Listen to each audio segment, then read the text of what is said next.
Good morning, everyone, and very warm welcome to our latest DMH Stallard webinar. This morning, I'm joined by my colleagues Rebecca Thornley-Gibson and Simon Bell. And this morning, we're covering off the topic of managing disciplinary and grievance processes with a remote workforce. A couple of quick housekeeping points before we kick off properly. During the course of the webinar, you'll have the ability to ask us questions, which we will try to pick up a little bit later on during the hour. If some of you have sent questions in already, and we'll do our best to pick up as many of those as possible, so thanks for those. If you want to send in a question as we go along, then you've got a tab at the bottom of your screen with a Q&A button, and that's the one that you use to ask us a legal question during the course of this morning. If you've got any technical issues, so for example, you can't hear one of the speakers or a problem of that kind, there's also a chat button. And if you use that one for that purpose, then one of our technical team can take a look at that and try and fix the issue for you. But if you send any legal questions you want us to answer, try not to put them in the chat one, because there's a chance that we will miss those ones because it's going to a different team. So by all means, send your questions in, and as I say, we'll do our best to pick those up. Because of timings, we won't be able to answer every single question. We'll do our best to answer the ones that are common to most people on the call. If we don't get round to your question, then what we'll circulate after the event will be we'll put together a Q&A document. So we'll cover off all the frequently asked questions with some basic answers to those. So we will get to your questions at some point. So as I say, this morning we're covering off the issue of managing disciplinary and grievance issues with a remote workforce. We're finding among our clients that since lockdown began, early days, I'm sure it was the same for most of you, we had a big flurry of work about rushing around trying to get our heads around how furlough works, how we're going to deal with our workforce, how we're going to manage a remote workforce, getting people remote working set up with the IT, and say furlough related queries. As time's gone on, most of our client queries at the moment are now more getting back to business as usual and starting to pick up though all of those problems they've had to park for a little while, but they're now dealing with those. Now is obviously a great time to be picking up all those bits and pieces that you haven't had time to deal with before. From a disciplinary grievance point of view, just because someone is working remotely or even on furlough, doesn't mean that a disciplinary issue or a grievance issue can't crop up. Someone's performance can still be measured in the same way just because they're working remotely. And I think as well from the grievance perspective, when furlough was originally due to last for a couple of months, it was going to last first round till the end of May, someone being put on furlough, it was an emergency measure, probably not too many complaints from the employees in our experience anyway.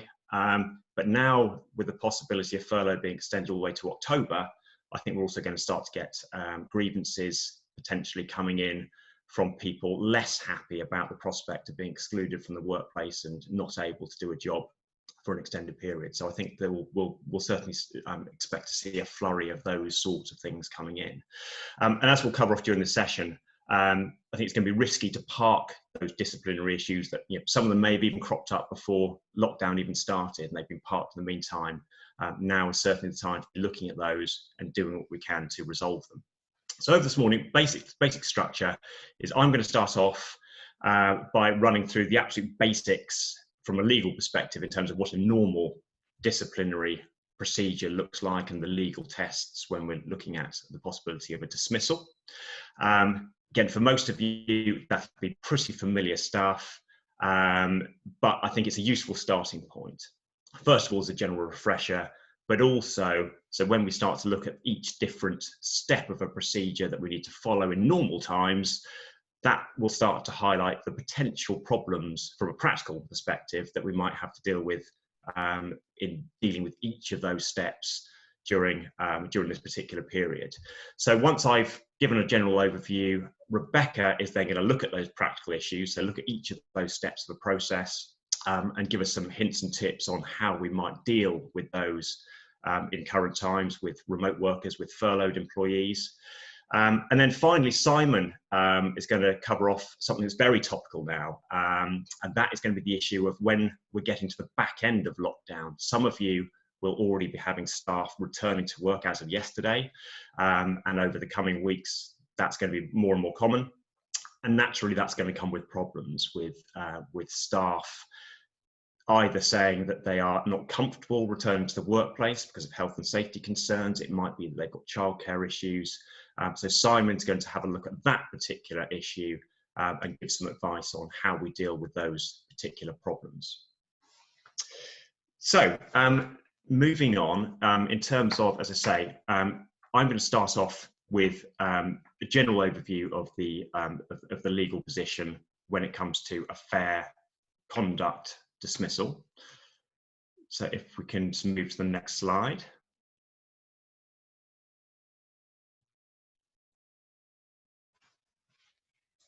Okay, it looks like we've got a slight technical issue at the moment on our slides, not moving forward. So apologies for that. So the slides will be circulated in due course, but I will press on in the meantime. So for the purposes of a fair conduct dismissal, there are some key elements that we need to take into account. I'm focusing on conduct dismissals here for the purpose of highlighting the issues during the process. But just to make you all aware, if the steps I'm going to highlight aren't limited to just conduct type issues. If you've got a performance issue, then the process that you follow and the procedural steps are going to be very, very similar. So from a practical perspective, so I'm going to refer to conduct, but you can equally translate those particular issues as performance type issues. And also same for grievances. Obviously, a grievance will be in reverse, so the employee has raised the complaint, but in terms of how you look into that complaint and how you might deal with it, that will be pretty much exactly the same in terms of the procedural steps that you'll follow and exactly the same types of considerations that you'll have as you go through that. So, as I say, in terms of the legal background on a conduct dismissal, there are 5 basic elements really to highlight in terms of how the law looks at a fair conduct dismissal. Starting point is that the employer has to have a potentially fair reason for termination. There are 5 prescribed potentially fair reasons. One is conduct, another one is capability, which covers performance and ill health capability issues. Third one is redundancy, then we have illegality, and then the final one is what we call some other substantial reason. So you have to establish one of those as either your sole or principal reason for dismissal. In the context of conduct, you have to genuinely believe that the employee is guilty of the misconduct for it to be a fair dismissal. And then going on from that, the legal test is you as an employer have to have reasonable grounds for that belief. So, so it's all about your reasonable belief. It's not about proving that someone's guilty of the allegation. It's about your reasonable belief. But moving on from that, question arises of how can you form that reasonable belief? And the answer is that you have to carry out as much investigation as was reasonably possible. By default, it follows that you can't possibly form a reasonable conclusion that someone was guilty of an allegation unless you have conducted a full and fair investigation first. You have to establish the facts on which you base your decision. And then the final legal element is that you have to base your decision has to be within what we call the band of reasonable responses. And what that basically means is that once you've gone through a process, you have established the facts, you've worked out that someone is guilty in your reasonable belief of an allegation, at that point you have to decide what sanction is appropriate. So it might be that some employers will feel, well, this is so serious it warrants dismissal.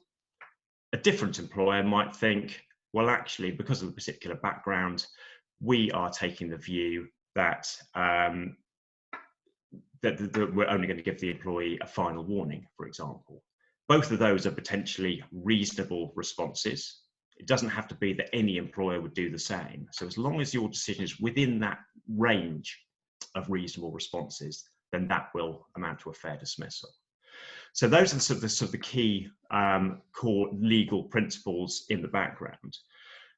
And then obviously the key point there is that, as I say, to get to the point of be able to tick all of those boxes from a legal perspective, of be able to say to an employment tribunal if needs be, that we have carried out a reasonable investigation, we have formed a reasonable view of guilt, then it moves on to process. The process itself is absolutely fundamental. Often HR processes are seen as a nuisance by employees and often by management as well. But actually the process in a conduct situation is really, really key, really important. I can't stress that enough, because we'll look at the process in just a second. But if you tick all of the boxes in terms of the process itself, if you follow each of those steps, you are going to be very well set to satisfy the full legal test in terms of a fair conduct dismissal, or vice versa if you look at it in reverse. If you don't follow the steps, or you skip steps, take shortcuts, you are almost certainly going to fall foul and fail to establish the required legal test for unfair dismissal. So just having a quick look at what those procedural steps are. Say if the slides are now back and running, there we go. So first up, say very quick overview, and say in Rebecca's section, we're going to have a more detailed look at each of these, about how you might deal with particular challenges with a remote or furloughed workforce. But the first step is, as I mentioned before, impartial and reasonable investigation. This is going to be the cornerstone of your whole process, is carrying out that process. It needs to be a reasonable investigation, and basically what that means is the person investigating needs to look at all of the facts and evidence available, not just the facts and evidence that might point towards guilt, but also any facts or evidence or witnesses that might be able to support innocence as well. So it needs to be fair, balanced, and reasonable. Impartial, ideally, is going to mean that the person who investigates won't be involved in the remainder of the process. So the risk that it runs if you have the investigator also then running the subsequent disciplinary hearing could be that it gives the impression, at the very least, that the outcome of the subsequent disciplinary hearing has been predetermined and prejudged, because by default, if someone's investigated, decided it's serious enough to progress to a disciplinary hearing, it probably follows that person's formed a reasonable opinion, or reasonably close to forming that final view that the person's guilty as well. Well, that's certainly how the employee will perceive it. So ideally, you need to have someone impartial gathering the facts before they then hand over to another person to deal with the disciplinary hearing. So for the disciplinary hearing itself, starting point is the employee is asked to attend the disciplinary hearing. And then the core elements of that are they need to be given reasonable advance notice, can't suddenly be sprung on them without advance warning. They need to be given details of the allegations and copies of the supporting evidence and witness statements you've gathered during the investigation. Again, the concept being that the employee has to be given a fair opportunity to understand the allegations against them, what evidence is being used in support of the allegations, and indeed what evidence is there that helps them establish their innocence, so they can prepare for their hearing in advance, so they can give a fair account of themselves and give themselves the best chance of defending themselves at the hearing. As I mentioned before, the hearing itself, the disciplinary hearing itself, ideally needs to be conducted by someone not previously involved in the investigation. I use the word ideally as that matches the ACAS guidance on the point, where it basically says that where practicable, someone different should deal with the investigation and disciplinary hearing. Generally speaking, we would always advise those two people to be separate, unless it's absolutely unavoidable. The employee's got the right to be accompanied to any disciplinary hearing or appeal hearing. The right to be accompanied is by a work colleague of their choice. or by a qualified trade union representative. Once you've reached your conclusion, you have to tell them what the outcome is. If you've decided to apply a disciplinary sanction or dismiss them, they will also get given the right of appeal against your decision. And then after that, you've then got the appeal process. And again, the appeal has to be dealt with impartially, so that involves yet another person who has to get involved at that stage and look at the appeal. And it needs to be someone who hasn't yet been involved, again, to avoid the suggestion that their outcome has been predetermined. So those are the sort of the core elements of a fair process. Say, looking through the list, no doubt you will spot immediate difficulties with dealing with every single one of those steps with a remote or furloughed workforce. And Rebecca is going to talk to us in just a moment about how we might deal with those. But before we move on to that, we've got a quick poll for you to vote on. And the question we're asking all of our attendees is whether you think that you would be able to carry out a full and fair disciplinary investigation and disciplinary process with an employee who's furloughed at the moment. So we're just going to take a few moments for your votes to come in. If you just click on the screen at your chosen option. At this stage, it always looks a little bit like the screen's frozen. The reason for that is that we have to give everyone a little bit of time to cast their votes, and then it gets refreshed. So we should have our poll results fairly soon.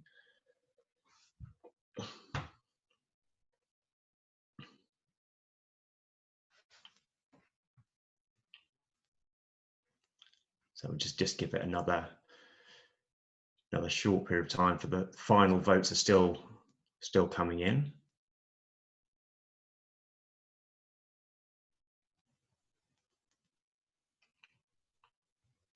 There we go. So I'll leave Rebecca to analyse this in a bit more detail in just a second. But we've got around about half of our attendees. They are fairly confident they think they could. Hopefully, what Rebecca will tell us in a moment will reinforce that further. Then we've got unsure.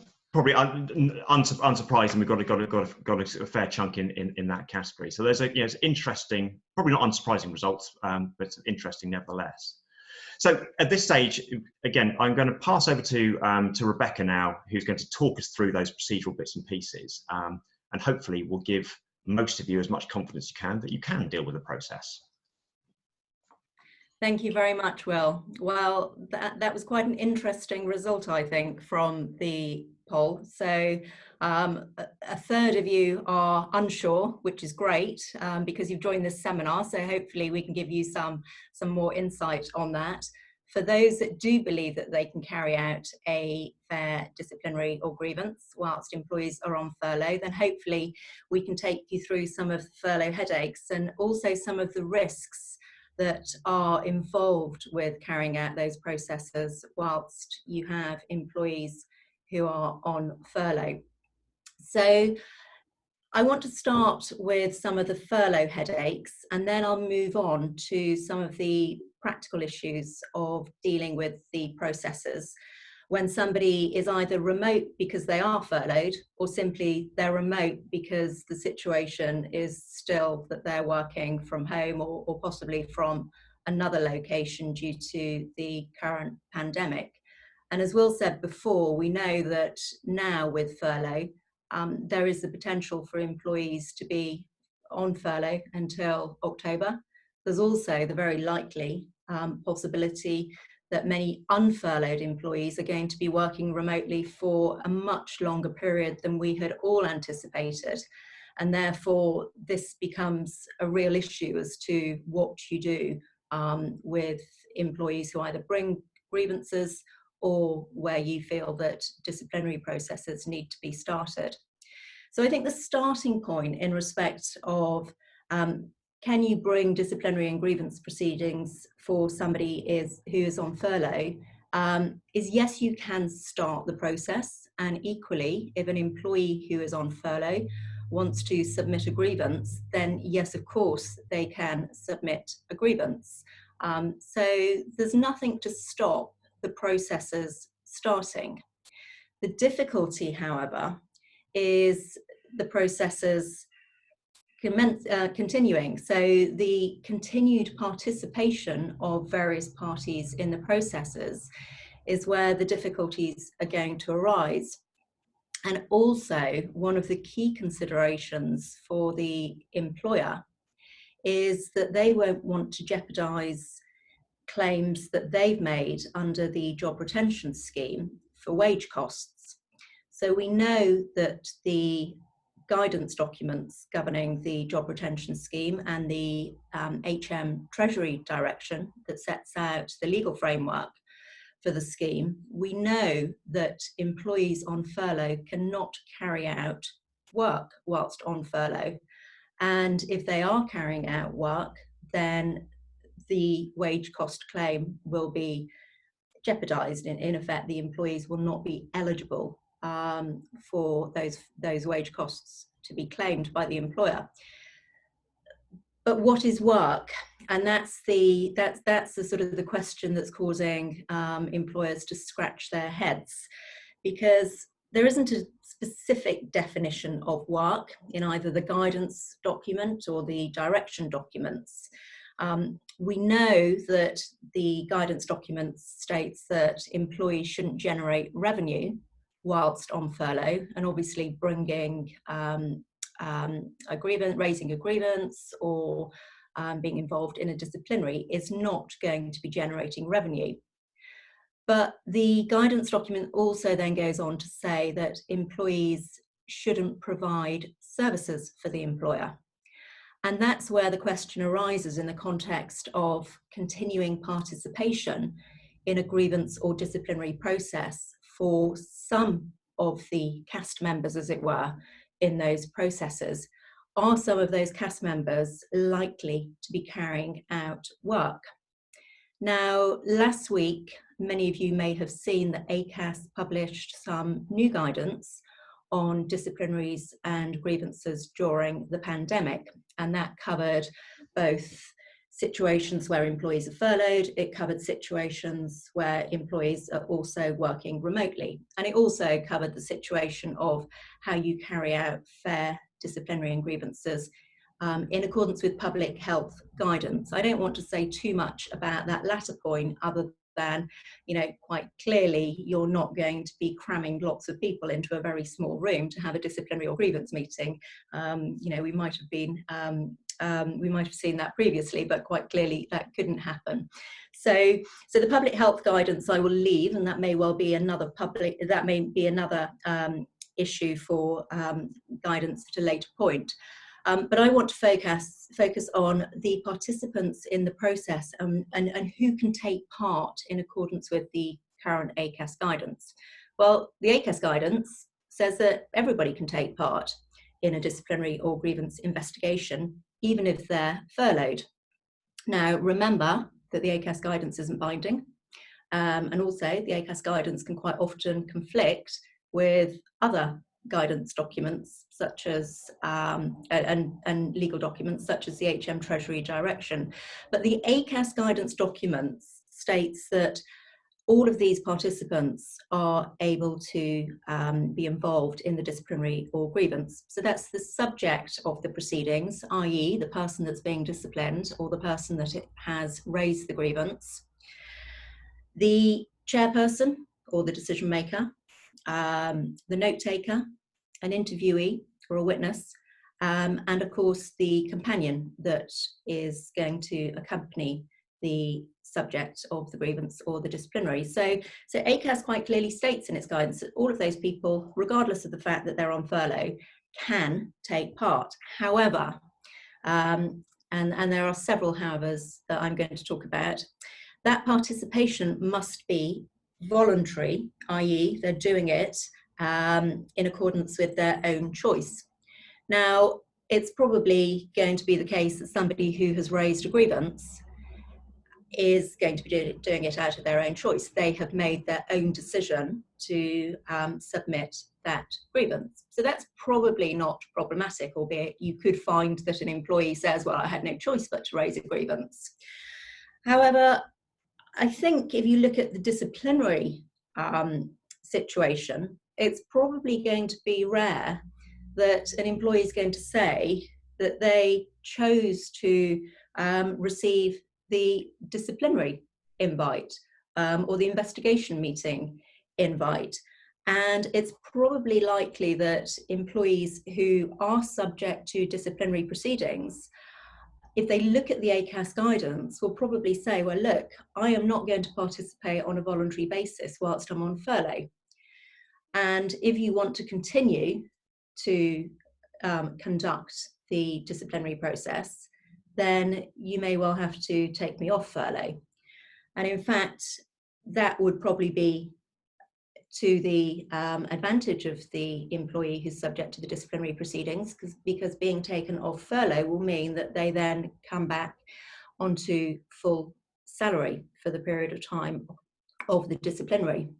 An employee who receives a disciplinary invite may also say, well, I'm not volunteering in the process anyway, because well, it perhaps might not say this to you, but they may well be thinking, it would be much better for me to seek to delay the disciplinary process until I can have it in perhaps more normal circumstances, because if the conduct is sufficiently serious to result in dismissal, why on earth would that employee want to continue with the disciplinary process at a point where they can try and delay it? So I think you might find that there are some challenges like that might come from any employees subject to disciplinary, and particularly those furloughed employees. I think that they will want to come back off furlough, be paid full pay, or they might actually try and say they want to delay the process because it's not fair to continue during a period of remote working.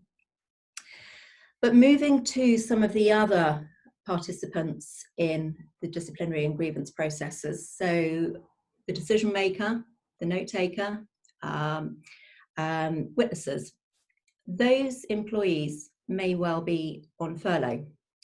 And if they are asked to participate in the process, they are probably going to be participating in the process on the basis that they are providing some sort of services to the employer.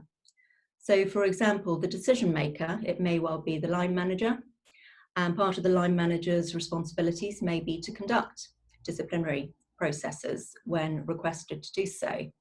So it's hard to see that that wouldn't be considered as providing services and therefore be contrary to the rules on furlough set out in the furlough guidance documents and the HM Treasury direction, regardless of what the ACAS guidance itself states.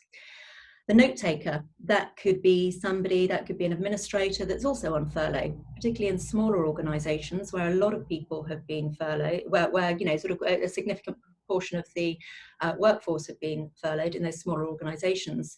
An administrator may be on furlough and might be asked, well, look, can you just help out for a morning to take some notes? That again is likely to be considered as providing services to the employer and would therefore jeopardise the claim to HMRC for the wage costs. So whilst the ACAS guidance document might say you can do this, and you could do it if the employees involved are participating on a voluntary basis, I believe that there is a big risk that if you do that with furloughed staff and get them involved in disciplinary and grievance processes, that you will jeopardise the furlough claim. Now, all of these things are still subject to, you know, we're at early stages with you know, there may well be more guidance documents that give greater clarity on this. But at the moment, our view is that furloughed employees who are not the subjects, i.e. not the ones that raise the grievance or are subject to the disciplinary, but those other cast members, if you want to continue with the disciplinary or grievance process and involve those furloughed employees, you will need to unfurlough them unless you are prepared to risk the wage cost claim. So that's our view on some of the furlough headaches, but it's not only the wage cost claim that needs to be considered in terms of how you deal with disciplinaries and grievances. As Will said earlier, when the pandemic started, when lockdown started, when the job retention scheme was introduced, I don't think any of us thought that we would probably be still looking at people who were furloughed in July, August, September, October. And because of that, there probably have been quite a lot of disciplinaries and possibly grievances that have been put on hold. And the consideration now needs to be, is it fair for those to continue to be put on hold until people return to a normal workplace, whenever that will be, if that actually will ever happen? So there is a lot to be considered now in respect of, well, look, we probably are going to compromise the fairness of disciplinary and grievance proceedings if we do delay. We're also going to probably cause employees significant stress and anxiety, because they might have been able to cope with a couple of months of internal dispute resolution processes hanging over them, but coping with potentially, a disciplinary hanging over them for 3, 4, 5 months is something else. So there's probably a need now to get on with any of the processes that have been put on hold. And with that, we need to look at how you therefore then run those processes, often on a remote basis. So if we can turn to the next slide, and we'll look at some of the issues of how you deal with a remote workforce in respect of disciplinaries and grievances. Now, again, the ACAS guidance published last week sets out some considerations, so you may want to go and have a look at that document if you have not already done so. But looking at some of the issues as to whether, you proceed, individual circumstances and sort of sensitivities of particular cases may decide, how quickly you now proceed with matters. I had a situation earlier this week where a furloughed employee was posting fairly derogatory remarks on LinkedIn. Now, that's something that you need to deal with pretty quickly, because that furloughed employee has the potential to cause some significant corporate reputational damage. So we needed to move quickly and investigate, and then subsequently deal with a disciplinary. But we've had to unfurlough that employee for the purposes of dealing with that particular matter.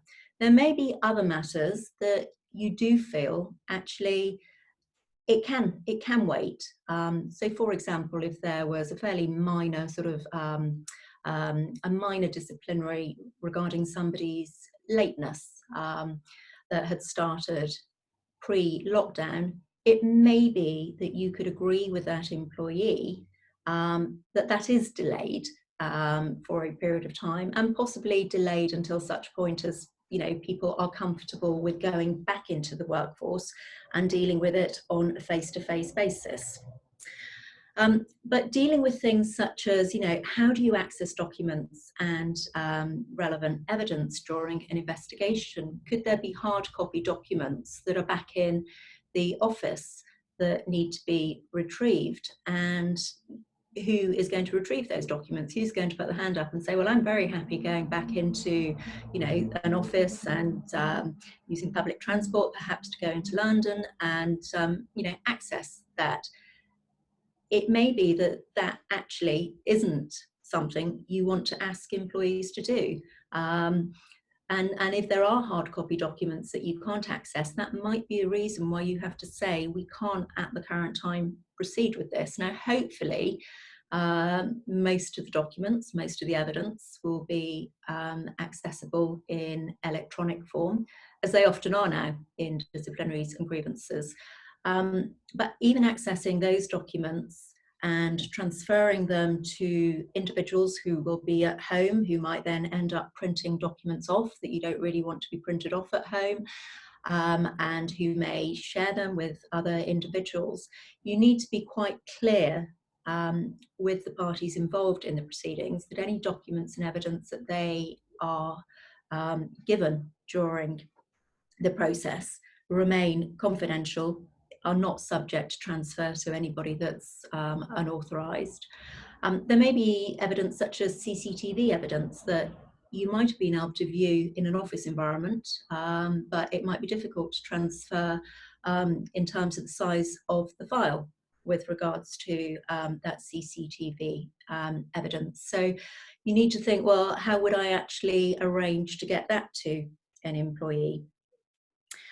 How will you communicate with the employee and witnesses during an investigation? Well, obviously, we're all pretty much used to email, but in terms of communications by video platforms, as we're doing now, so not all employees will be either happy with using Zoom, Teams, Skype, whatever, and not all employees will actually be able to use those platforms because they might not have access to laptops where you want those video platforms to take place. And I think with people that have laptop access and people that are very familiar with using that type of communication medium, disciplinary and grievances are probably okay.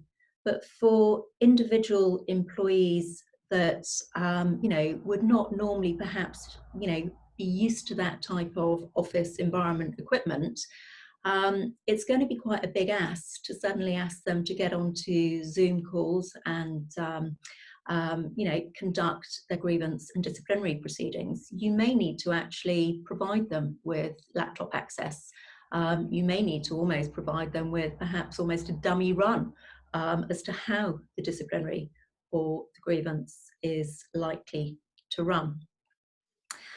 In terms of supporting evidence, as Will has already told us, it's an absolute fundamental principle of a fair and reasonable process that everybody has access and everybody sees all evidence that's going to be used in either the grievance or the disciplinary. Now, you can send those documents electronically. There's nothing to stop those documents being sent through the post, if the post is still an option. You could also look at sharing some of those documents if you are going to be using some of the video platforms. So, sharing screens with documents might be something that you would look to do. But it will not be an excuse because somebody is having their disciplinary or their grievance remotely, that they don't have the evidence. And you probably need to check as well prior to any hearing or at the beginning of any hearing, do they have all of the evidence? You don't want to suddenly find out that partway through the hearing, somebody's server blocked access to a key document. So probably, more important now to check at the beginning of the hearing that everybody has all the relevant documents and that they've received them and that they can see them, that they can open them as well on their systems. We've been asked quite a lot about when you're in a hearing, whether that should be recorded. It's relatively easy, I think, now with some of the video platforms to just press a record button, and therefore that might remove the need for a note taker. But what happens if the system then goes down and you lose that recording? What happens if people are uncomfortable with recording the processes? Because I think most of us are sort of familiar with the default principle, which is probably that you don't record meetings. So suddenly to move to, well, let's record it because Zoom gives us a record option, perhaps isn't very fair. So those sorts of things are things you may well be asked by employees, and those sorts of things are things that you might want to consider. Would that actually be something that's beneficial on a remote basis, that there is a recording that's taken by using the video platform facilities?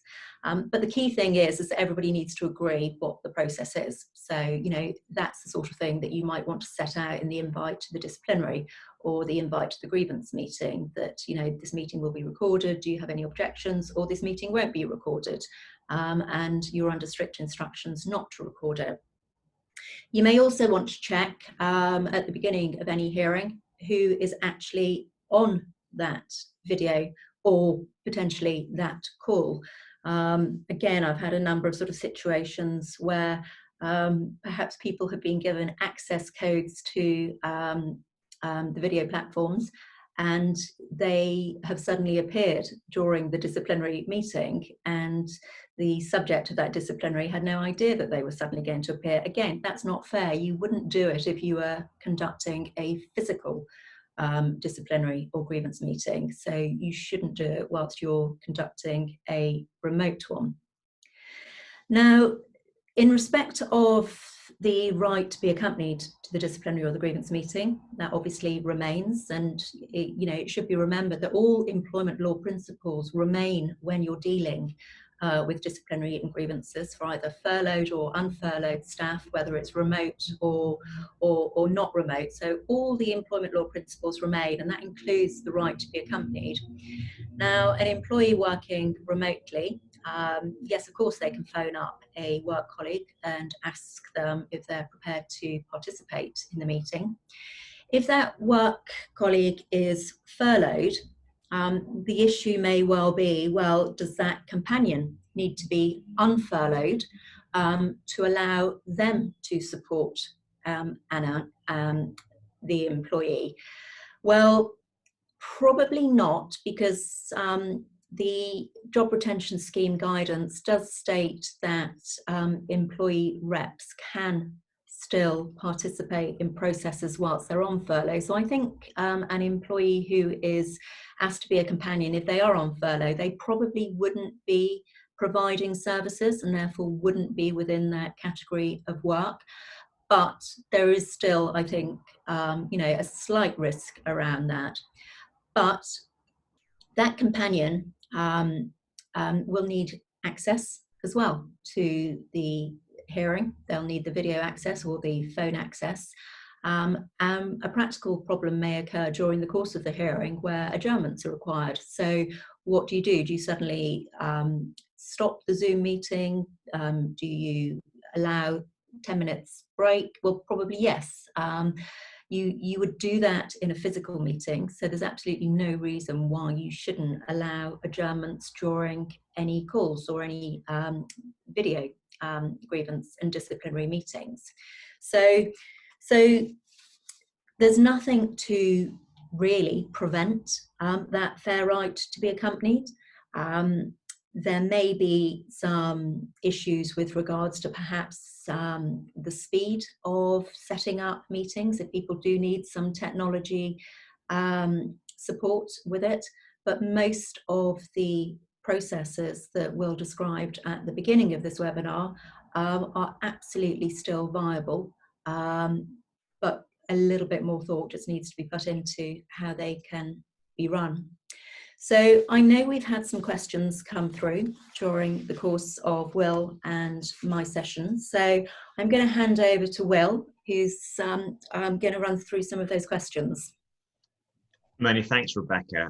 As I say, we've had a number of questions flooding in, and as I said before, so apologies to anyone who we don't have time to deal with your questions on a live basis, but we will deal with as many of those, if not all of those, via our Q&A document to follow after the event. So a couple have come in on the first section. The first one I think is relevant for me. Question is, should we still suspend a furloughed employee during an investigation for gross misconduct? On that one, what I would say is that generally speaking, a lot of employers often apply suspension almost as a knee-jerk automatic reaction when the allegation is gross misconduct. They think that that's something necessary and they have to do, and they simply suspend the employee at that point.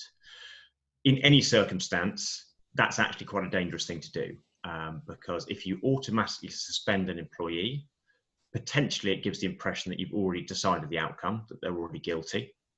It can also create issues of trust and confidence as well. So it should never be applied automatically in every case anyway. When you can apply suspension, would normally apply in a couple of scenarios. One would be if you think that the nature of the allegation is so serious that you feel that, yes, you haven't yet decided whether the employee is guilty or not, but the risk to the business is so high if they were to stay working that you have to suspend. So we're in that category. That's clearly not going to apply for someone during furlough. So we can knock that one out. They're not working. So how can they present that risk?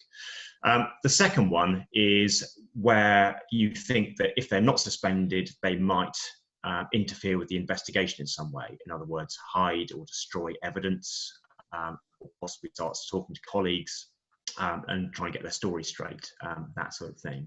That's potentially slightly more relevant. Again, if they're not working, they're furloughed, they haven't got access to your company systems, there's probably a limited amount of damage they can do in terms of tampering with evidence.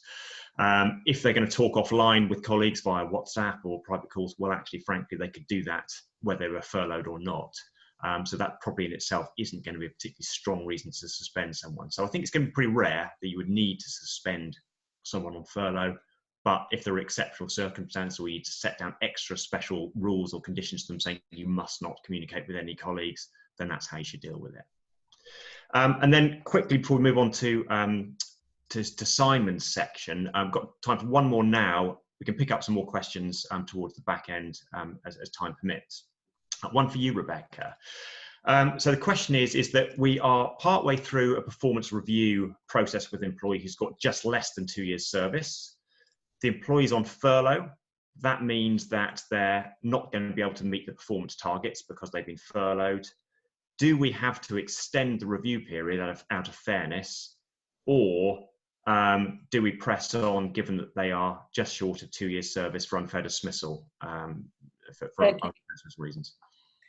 Yeah, well, I think we'd all like to say that fairness would dictate that you extend that performance review period, because obviously whilst on furlough, they're not able to show that they have been able to improve or receive support from line managers as to how to improve. So fairness, on the one hand, would suggest that you extend that review period and it starts again when they come back to work. However, I anticipate that many employers and lots of people in HR would be looking at the clock ticking towards the 2-year anniversary when they'll be able to claim unfair dismissal. And if it's likely that performance review process is going to end in the employee's dismissal for performance capability reasons, people probably aren't going to want to give themselves the perhaps unnecessary headache of creating a situation where an unfair dismissal claim can be brought. So I think that many employers on balance would probably seek to end the employment prior to the 2-year period and not continue with the performance review process. Obviously, if there's any discrimination issues, greater care needs to be taken in respect of, that what is probably a more commercial decision. But generally, I think most employers will sort of err on the side of not wanting to create an unnecessary employment tribunal for unfair dismissal. Many thanks, Rebecca.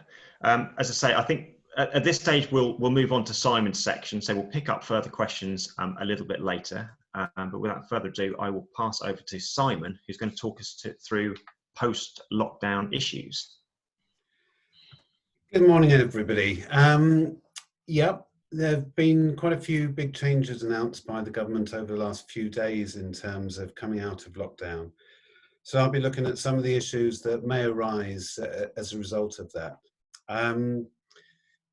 There's 3 situations that I'm looking at on your screen. 2 relate to health and safety issues, and 1 relates to a problem with an employee who's unable to return to work or reluctant to return to work because their child's school remains closed. So there's childcare issues. So if you're faced with an employee who's saying, I can't return to work, I don't want to return to work on the basis of a health and safety issue or some other issue, how should you approach that? Well, I think the first thing I would say is, like any employee relations issue, try to deal with it informally first. Talk to the employee, and there are particularly good reasons for doing that in this situation. I mean, it's a good idea in any event to try to resolve things informally for obvious reasons. But the second reason is that the alternative to informally resolving the matter may involve giving the employee an instruction, and if they don't comply with it, giving an employee a warning. It could even involve the matter escalating towards a dismissal if the employee refuses to comply with the instruction. And I think it's fair to say, for reasons that I'll explain in a while, that the odds are generally against the employer in this situation. Employers have quite significant levels of protection. So if you do initially try to resolve matters on an informal basis, what will you be talking about? Well, you'll be exploring the reasons why the employer is reluctant to come into work. You'll be talking and identifying the issues that exist which create the barrier for the employee. And you'll be looking with the employee for solutions as to how to overcome those difficulties. And typically you'll be looking at the possibility of putting in place additional protections against the difficulties that are caused by the virus. You'll be looking at perhaps the possibility of an alternative role for the employee, or perhaps the possibility of the employee working from home. So there are a range of things that you'll want to be discussing with a view to trying, if possible, to come to an informal resolution. Okay, next stage. What happens if it's not possible to come to an agreement? Can you instruct the employee to attend at work? Can you warn them if they fail to attend at work in defiance of that instruction? And ultimately, can you dismiss an employee who continues to refuse to comply with the instruction? The answer to those questions all really revolves around the question of, is the employer's instruction lawful and reasonable? An employer is entitled to give an employee a lawful and reasonable instruction and to expect the employee to comply with that.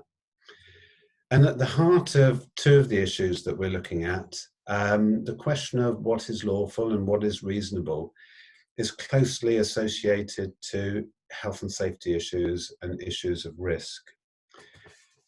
Again, on Monday, the government issued guidance as to how to make workplaces safe in the context of COVID-19.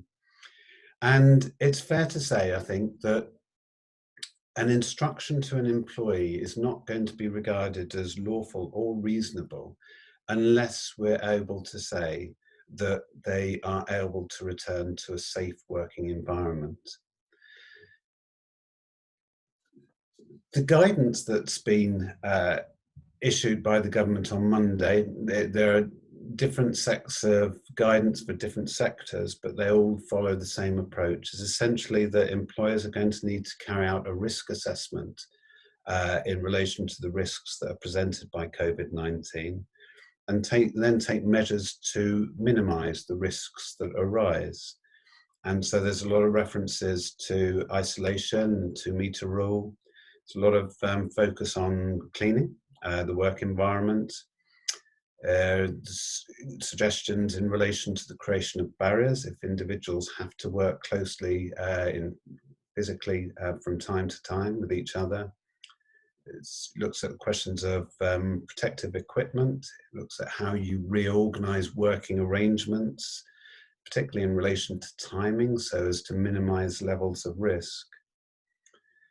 So once you've done all that, and you've done your best to make sure that the workplace is as safe as possible, the guidance recognizes that there will probably always be some level of risk that exists. What happens if the employee says, okay, well, I know that you've done all this and you've taken all these steps, but I still am not willing to run any risk in relation to this. Are you then in a position, given that you've now done everything that the government says in relation to making the workplace safe, are you then in a position to insist that the employee attends at work? Well, the answer is, there's probably quite a high level of risk if you do take that path of insisting that the employee returns. And the reason for that is that the law gives employees particular protection when it comes to health and safety issues. What the law says is that if an employee, in circumstances which they reasonably believe represent serious and imminent danger, either take steps to protect themselves or others, or leave the workplace, or refuse to return to the workplace, they are protected against any detriment and indeed dismissal for their actions. So the key issue is, okay, would an employee be able to say, I reasonably believe that these circumstances that I was being asked to work in contained a serious and imminent danger? And I think the difficulty that all employers have got is that it's impossible to say that the danger that arises from COVID-19 is not serious, because obviously there's the possibility of death. And it's pretty impossible to say that it's not imminent. If you're asking somebody to return to a work environment, it presents an immediate risk in terms of their health and safety. So I think that it has to be said that thinking about disciplinary action, warnings, or even dismissal, where you've got an employee who is refusing to return to work, it's quite a risky path for an employer. I mean, what it suggests is probably two things. One is that you really do need to focus on trying to reach an informal agreement if you can. And the other thing is that if you can't, and you do feel that you need to press the employee to return to work, you need to be absolutely sure that you've followed all of the government guidance in terms of making the workplace safe. The third area that we were looking at is the question of an employee says, well, my child's school remains closed, don't have childcare, and therefore I'm not able to return to work. And again, for different reasons, I'd exercise caution. The Prime Minister on Monday explicitly stated that if you do not have childcare for your child, then you don't have to go to work. So against that background of advice, issuing a instruction to the employee that they have to attend at work, notwithstanding that there is no childcare in place, well, it's not going to be regarded as lawful and reasonable. Now, obviously, again, the answer is to have a discussion with the employee to try to explore what options are available. So I think a great deal of care needs to be exercised in terms of these sorts of issues as we sort of emerge from lockdown. I hope that's helpful, and I'm going to pass back now to Will to give a recap on some of the issues that we've been talking about. Many thanks, Simon. So just very brief overview and recap certainly in terms of process. Absolute key point to remember during these times. First point there, remember that all normal employment law principles continue to apply at this time. So it's all too easy to think, well, we can skip steps, we can do things slightly differently because it's just too hard. That's not really going to wash in itself. All normal employment law processes apply as normal, and the same standards will apply as normal. So that basically means it all comes down to our planning. You need to think in advance about how you are going to plan a full and fair investigation process. Think about, is there anyone you need to remove from furlough for that process to carry on? And I guess the big one is going to be, are you going to be able to deal with your process fairly now? Because as Rebecca says, if you can, you absolutely should do it now. Or is that going to be so impossible that it will be fairer to delay? So those are big decisions in your planning overall. So before we finish, we're just going to sort of pick up a couple of sort of final questions that we've had in. As I say, we won't have time to deal with all of them, but we will deal with those in due course via our Q&A document. One for you, Simon, just following on from the last point you made about people with childcare. Question is if we've got an employee who wants to stay working from home on a permanent basis moving forward and puts in a flexible working request, can we insist that that person comes to work pending comes to the office pending the outcome of our decision? I think the answer there is that in terms of flexible working requests, until the request is resolved by the employer, the status quo prevails. So in other words, that means that in theory, you're able to require the employee to attend at work under their existing arrangements, their hours, place of work, etc. However, again, you're still faced with the issues that I was talking about earlier on in terms of whether you can actually issue an instruction now that the employee comes in, or sanction them for refusing to come in. You still face the same problems there, that the probability is that that's not going to be a lawful and reasonable instruction. Yeah, Many thanks.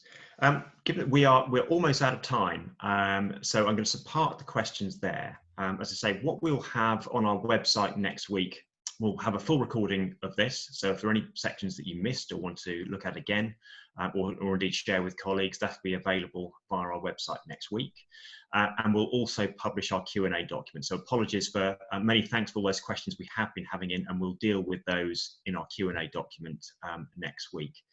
Final thing to mention before we go is that we've got our next DMH employment team webinar same time next week. The topic we're covering off next week is the issue of employing foreign nationals, both during lockdown and post-lockdown as well. So taking a look from an immigration perspective and all the issues around employing foreign nationals. So just finally, many thanks to all of you for attending this morning, and thank you so much to Simon and Rebecca for your valuable input this morning. And hopefully we'll see all of you this time next week.